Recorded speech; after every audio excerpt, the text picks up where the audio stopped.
Здравствуйте! В эфире информационный выпуск Камшейк Шара. Сегодня в программе.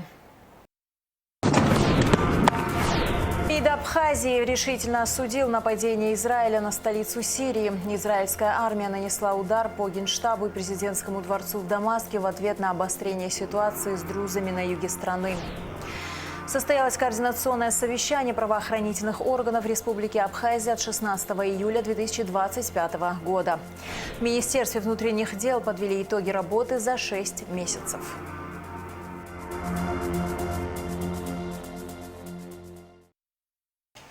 МИД Абхазии решительно осудил нападение Израиля на Сирию. В момент израильского удара по зданию Генштаба в Дамаске попал в эфир местного телевидения. Журналистка Сирия ТВ была вынуждена убежать из студии.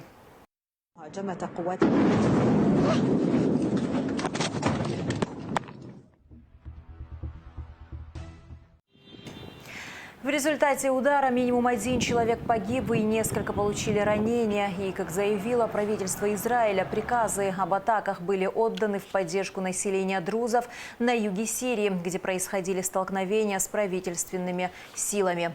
В личной ноте министр иностранных дел Абхазии Олег Барцыц выразил своему сирийскому коллеге Асаду Хасану Аль-Шайбани твердую поддержку. «Мы решительно осуждаем любые попытки иностранного вмешательства во внутренние дела Сирийской Арабской Республики и действия, несущие угрозу стабильности и безопасности Сирии», говорится в тексте ноты. К другим новостям. За 2024 год суды Абхазии назначили штрафов на общую сумму 27 миллионов 973 тысячи рублей. Чаще всего за незаконный оборот наркотиков и имущественные преступления. На координационном совещании правоохранительные органы рассказали о судебной практике по уголовным делам с наказанием в виде штрафа. Цель мероприятия – определить количество средств, поступающих в бюджет от деятельности правоохранителей. В совещании участвовал генпрокурор Адгур Агарба. Подробности в материале Гундышова. 426 уголовных дел рассмотрено судами Абхазии за 2024 год. За отчетный период осуждено 447 лиц, из которых в качестве основного наказания в виде штрафа получили 48 человек. 397 исполнительных документов поступило на рассмотрение в службу судебных исполнителей в 2024 году. Было возбуждено 372 уголовных дела. К настоящему времени окончено 113 дел. По 53 делам на общую сумму 29 миллионов рублей осуществить принудительное взыскание штрафов на данный момент невозможно, поскольку все должники отбывают наказание в местах лишения свободы. Правосудие заключается не только в вынесении справедливого решения, но и в обязательном обеспечении его исполнения. Без этого судебная система утрачивает свою юридическую силу и превращается в совершенную формальность. В современных условиях органы принудительного исполнения выполняют критически важную функцию, обеспечивая, во-первых, реализацию судебных решений и завершенность судебного процесса. Далее, восстановление нарушенных прав граждан и организаций, ну и укрепление авторитета судебной власти и доверия к государственным институтам. В 2024 году в миграционной службой Абхазии было составлено 212 административных протоколов. Выдворено за пределы республики 18 человек. Об этом в своем докладе рассказал начальник государственной миграционной службы Саид Цвинария. Реализация поставленных задач, направленных на усиление миграционного контроля, наглядно показала, что применение административной практики – это эффективный механизм предупреждения административных правонарушений. Сегодня, благодаря применению данных мер, мы уже фиксируем положительную динамику деятельности всей службы в целом. В 2024 году в республиканский бюджет поступило 69,3 миллиона рублей штрафов за нарушение правил дорожного движения, рассказал начальник ГАИ Дамир Авицба. Это результат установки камер, фото и видеофиксации на дорогах. Анализ указанных данных позволяет сделать вывод о необходимости продолжения реализации комплекса мер, направленных на повышение безопасности дорожного движения и снижение аварийности на дорогах Республики Абхазия.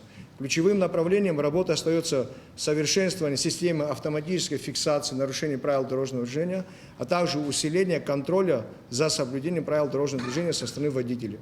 Основным товаром, за незаконный ввоз которого в Абхазии возбуждали административные дела, стало оборудование для майнинга. В 2024 году таможенники изъяли 570 аппаратов. С начала этого года более 400, сообщил глава отдела дознаний и таможенных расследований ГТК Тимур Гайдуков. Также он добавил, что за полгода выявлено 12 попыток ввоза наркотиков и психотропных средств. В рамках реализации оперативной информации в 2024 году выявлено 10 фактов уголовно наказуемых деяний при попытке пересечения государственной границы Республики Абхазия с целью ввоза наркотических средств или психотропных веществ. В текущем же году у нас эта цифра перешла за 12 фактов. В качестве объектов таможенных правонарушений по возбужденным административным делам выступали следующие основные категории товаров. Первое, у нас идет особое внимание, это на вычислительное оборудование для извлечения криптовалюты. Вторым можно обозначить это табачные изделия, у нас в общей сложности более 29 тысяч пачек. Обнаружено изъято также алкогольная продукция, более 800 единиц бутылок. Подводя итоги, генеральный прокурор Абхазии Адгур Агрба положительно оценил работу правоохранительных органов и поблагодарил за проделанную работу. В целом результаты хорошие, с учетом доклада начальника ГАИ, начальника миграционной службы. Кстати, благодарим вас за проделанную работу. Будем надеяться на то, что у нас будут результаты еще лучше. Есть проблемы, над которыми надо работать. Их очень много. Вам виднее. Почему? Потому что вы непосредственные исполнители, и вы непосредственно сами ими занимаетесь. Координационное совещание в Генпрокуратуре было посвящено обобщению судебной практики по делам, по которым назначены штрафы. Такие встречи будут проводиться раз в квартал. Кундашова, Алексей Гухава, Абхазское телевидение. Межведомственная комиссия, созданная распоряжением премьер-министра, проводит контрольные мероприятия на предмет соблюдения условий предоставления земельных участков, предусмотренных решениями Кабинета министров. Проверка проводится за период с 2020 по 2023 годы. Подробный отчет о результатах проведенной работы, в том числе сведения о текущем характере использования каждого предоставленного участка в разбивке по землепользователям, комиссия должна предоставить до 22 сентября. 283 преступления совершено за первое полугодие этого года. 260 из них раскрыты. В Министерстве внутренних дел подвели итоги работы за 6 месяцев. Руководители всех подразделений отчитались по направлениям деятельности. Подробности у Шазины Ханагуа. За первое полугодие этого года по сравнению с аналогичным периодом 2024-го количество преступлений практически не изменилось. Совершено 283 преступления против 284 в прошлом году. Уровень раскрываемости вырос с 91% до 93%. Преступления общей уголовной направленности совершено на 7 больше. Рост связан с увеличением преступлений против личности, а именно с нанесением тяжких телесных повреждений. Среди преступлений против личности на 3 факта уменьшилось количество убийств с покушениями. Так, за анализируемый период всего совершено 3 преступления. Произошли убийства с покушением в следующих районах. 2 факта в городе Сухум и 1 факт в Ачимчирском районе. Отмечается увеличение количества тяжких телесных повреждений с 4 до 12. Таких резонансных преступлений, как похищение граждан, в отчетных периодах 2024 и 2025 года не зарегистрировано. Также фактов изнасилования не зарегистрировано в обоих отчетных периодах. Количество зарегистрированных тяжких преступлений за первые 6 месяцев 2025 года составляют 95 фактов. Из общего числа краж наибольшее количество приходится на город Сухум – 25 случаев, Гагарский район – 11, Гудаутский район – 7. В остальных районах зафиксировано по одному факту кражи, за исключением Ачимчирского и Гулрыбшского, где за анализируемый период ни одного случая. Грабежи зарегистрированы в 3 районах, 2 факта в Гагарском районе, по одному случаю в городе Сухум и Сухумском районе. Количество разбойных нападений за первое полугодие сократилось на 2 случая по сравнению с показателями прошлого года. Анализ показывает, что за первые 6 месяцев 2025 года наблюдается неоднородная динамика преступности по районам. В городе Сухум и Гудаутском районе зафиксирован рост количества краж.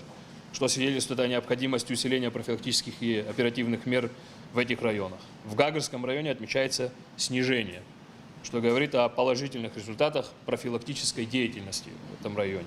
В структуре преступлений, связанных с общественной безопасностью, как и прежде, преобладают преступления, связанные с незаконным оборотом наркотиков. Количество выявленных фактов составляет 73 против 93. В то же время количество выявленных случаев незаконного ношения и хранения оружия выросло с 38 до 60 фактов. За первое полугодие произошло 51 ДТП. В них погибли 20 человек. Травмы получили 72 человека. ДТП совершаются в основном в дневное время. Наименьшее их количество приходится на пятницу, наибольшее на воскресенье и вторник. Всего за анализируемый период к уголовной ответственности за совершение преступления привлечено 192 лица против 238 за аналогичный период прошлого года. Возраст лиц, совершивших преступления, с 14 до 17 лет – 10 человек, с 18 до 24 – 40, с 25 до 29 лет – 28 человек, с 30 лет и выше – 124 человека. Основная часть преступников – это лица в возрасте от 30 лет и старше, что указывает на преобладание взрослых в криминальной активности.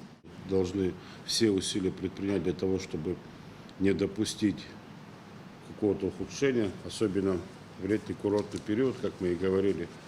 Да, есть небольшое увеличение по кражам, но в этом направлении на сегодняшний день в Гагарском районе и в Гудаутском районе у нас активно работает центральный аппарат уголовного розыска, что, в принципе, позволяет даже нам изменить ситуацию. Работу по противодействию незаконному ношению оружия усилят в Абхазии, заявил вице-премьер-министр внутренних дел Роберт Кеут. Он подчеркнул, что каждое районное подразделение милиции общественной безопасности должно отчитываться о проведенных проверках. С 20 часов 16 июля Управление общественной безопасности совместно с Управлением уголовного розыска будут пешком обходить Сухумскую набережную и проводить проверки в заведениях, выявлять лиц, которые имеют разрешение на оружие, но носят его в нарушении закона, и тех, кто носит оружие незаконно. Работа будет проводиться дважды в неделю. Я это буду перепроверять. В действительности буду перепроверять, потому что это не должно быть формально. Это должно быть действенно, это должно быть эффективно. То, что там мы не выявили, все остальное, этого не должно быть. Потому что сегодня мы обращаем внимание, что очень большое количество людей все-таки носит оружие. Даже имея на то соответствующее разрешение, есть определенные требования к ношению оружия. Их нужно соблюдать. В случае несоблюдения требований мы же имеем определенные меры лишения его данного оружия, соответственно, говорится лишение его разрешения на ношение этого оружия. Далее руководители районных подразделений МВД отчитались о проделанной работе. Для обеспечения правопорядка в турзонах и оказания информационной помощи отдыхающим в Сухуме работает туристическая милиция. На совещании было отмечено, что нововведение показало эффективность. Министр внутренних дел Роберт Кеут подчеркнул, что туристическая милиция может появиться и в других районах республики. Шезина Ханаго, Камила Джопуа, Абхазское телевидение.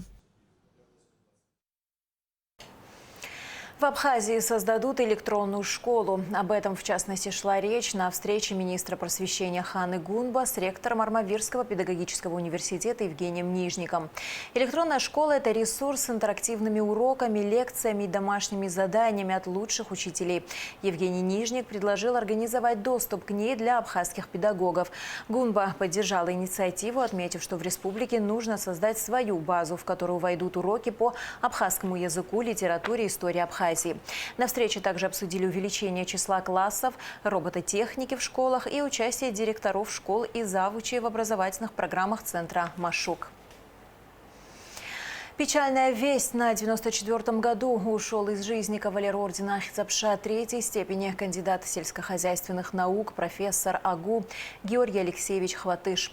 Ученый внес большой вклад в теоретическую разработку и практическое внедрение в овощеводство Абхазии круглогодичного конвейера производства овощей в открытом грунте. Большое внимание уделял подготовке молодых специалистов, ученых по овощным и по другим субтропическим культурам. Под его руководством и поддержки были защищены 12 кандидатских диссертаций. Георгий Хватыш является автором более 70 опубликованных научных трудов и монографий, а также ряда учебных пособий для студентов. Продолжаем выпуск. Контроль за вырубкой деревьев в столице будет усилен. Об этом шла речь на заседании комиссии по охране и защите зеленых насаждений в связи с учащением случаев незаконной вырубки. Была отмечена необходимость усиления сотрудничества с профильными структурами. Также шла речь о замене старых деревьев на новые. Участники подчеркнули важность проведения этих работ в соответствии с установленными нормами, чтобы сохранить уникальный зеленый облик столицы. 6 женских команд поборются за международный кубок дружбы народов Кавказа. В Республиканской детско-юношеской спортшколе стартовал турнир по баскетболу. В соревнованиях принимают участие черкесский Эльбрус, Краснодарская Искра, Кропоткин, Гагра, Крылья Абхазии и Апсны. Турнир организован Государственным комитетом по делам молодежи и спорта совместно с Федерацией баскетбола Абхазии. На церемонии открытия турнира была Аэлита Рутюнян. Баскетбол – спорт, сочетающий в себе умение координироваться, управлять мячом и не только. Ведь для того, чтобы забросить мяч в корзину, на первый взгляд простая задача, нужно усердно тренироваться. Диана Беби из команды «Крылья Абхазии» занимается баскетболом около 7 лет. Ей сразу полюбилась эта игра. В очередь мы готовились всей командой обязательно. И у нас было очень много тренировок, особенно в летнее время у нас 2 раза в день тренировки, и утром, и вечером. Утром у нас физподготовка, а вечером мы уже больше работаем на площадке с кольцом. И очень много комбинаций отрабатываем. Перед началом игр к присутствующим с приветственным словом обратились президент Национального олимпийского комитета Абхазии Валерий Аршба и советник президента по спорту Ахра Ашуба. Я, как президент Олимпийского комитета, хочу поздравить вас всех, поздравить с этим турниром. И хочу, чтобы было время, когда вас здесь, присутствующих на этом турнире, молодых женщин, поздравляли бы, что вы стали олимпийскими чемпионками. Это значимое событие для всех любителей этого прекрасного вида спорта. Участницам желаю вам крепкого здоровья, красивых побед, а организаторам хочу выразить вам огромную благодарность за проделанную работу. Желаю вам успешного проведения турнира. Женский турнир «Кубок дружбы народов Кавказа» ежегодный. Он будет проходить по 20 июля включительно. Каждая команда готова к встрече с соперником и настроена на достойную игру.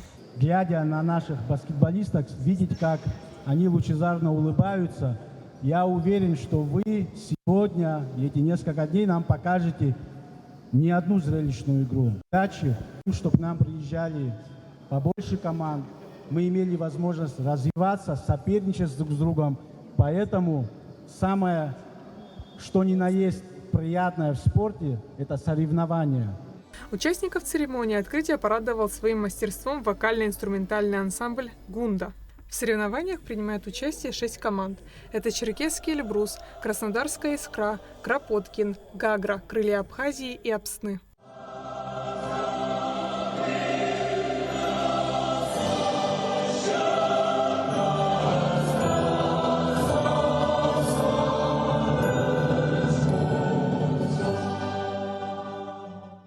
Первая игра прошла между командами Апсны и Гагра. Проведение спортивных мероприятий такого рода весьма важно. Это позволяет развивать спортивные навыки участников, считает комиссар турнира Вячеслав Дубкович. Здесь сильная абхазская женская школа по баскетболу. И девушкам нужно развиваться. Когда ребенок очень активный, подвижный, ему нужно куда-то деть себя. И, конечно, раз он активный, подвижный, это и есть занятие физической культуры и спорта. И неважно, какой вид спорта выберет ребенок, это будет плавание, баскетбол, бокс, самбо, футбол, независимо. Но ребенку нужно развиваться. Ребенку нужно не только духовно развиваться, но обязательно еще физически. А командные виды спорта, они коллективные, это дружба, сплочение. Баскетбол, как и спорт в целом, имеет хороший уровень развития в нашей республике. Спортсмены Абхазии стремятся развивать свои спортивные умения, достигать новых высот и воспитывать в себе дух соперничества. Дух соперничества всегда сопровождает спортивные мероприятия. И этот турнир не исключение. Каждая участница сделала все возможное, чтобы с достоинством представить свою команду и одержать победу. Айлита Арутюняна, Ахрамичба, Абхазское телевидение. В республике из-за осадков немного спала жара, а в некоторых районах дождь сопровождался шквалистым ветром. К счастью, обошлось без серьезных последствий, чего не скажешь о соседних регионах.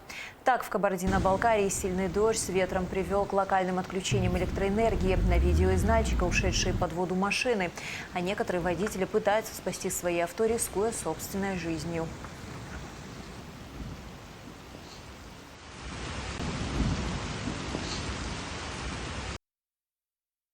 И в продолжение о погоде.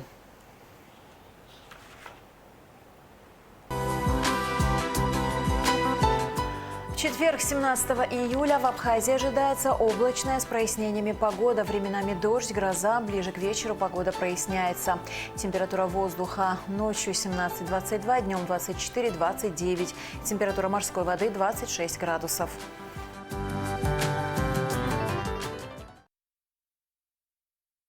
На этом наш выпуск завершен. До скорых встреч в эфире.